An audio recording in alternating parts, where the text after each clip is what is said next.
नमस्कार मित्रों,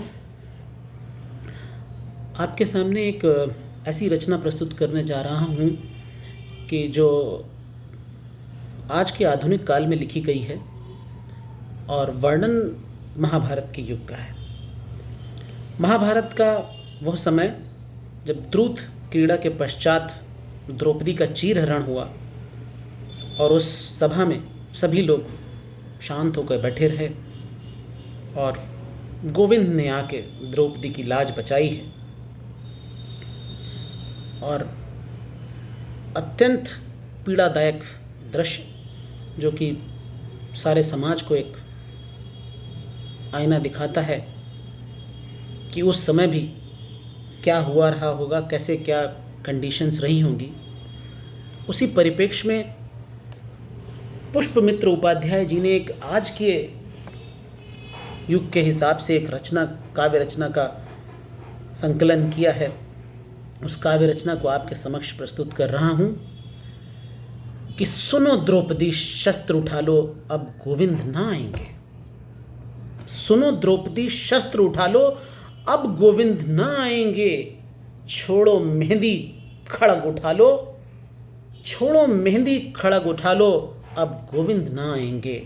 अब खुद ही अपना चीर बचा लो, सुनो द्रौपदी शस्त्र उठा लो, अब गोविंद ना आएंगे।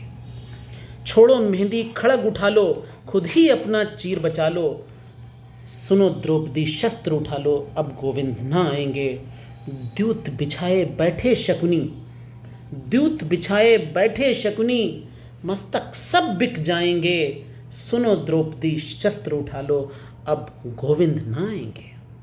और कब तक आस लगाओगी तुम, कब तक आस लगाओगी तुम बिके हुए अखबारों से। और कैसी रक्षा मांग रही हो दुशासन दरबारों से। सुनो द्रौपदी शस्त्र उठा लो, अब गोविंद ना आएंगे। और स्वयं जो लज्जाहीन पड़े हैं, स्वयं जो लज्जाहीन पड़े हैं, वे क्या लाज बचाएंगे। स्वयं जो लज्जाहीन पड़े हैं, वे क्या लाज बचाएंगे।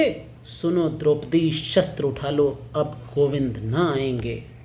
और कल तक केवल अंधा राजा, कल तक केवल अंधा राजा, अब गूंगा और बहरा भी है। कल तक केवल अंधा राजा, अब गूंगा और बहरा भी है। होंठ सी दिए हैं जनता के, कानों पर पहरा भी है।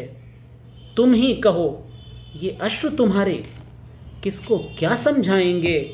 सुनो द्रौपदी शस्त्र उठा लो, अब गोविंद ना आएंगे। सुनो द्रौपदी शस्त्र उठा लो, अब गोविंद ना आएंगे।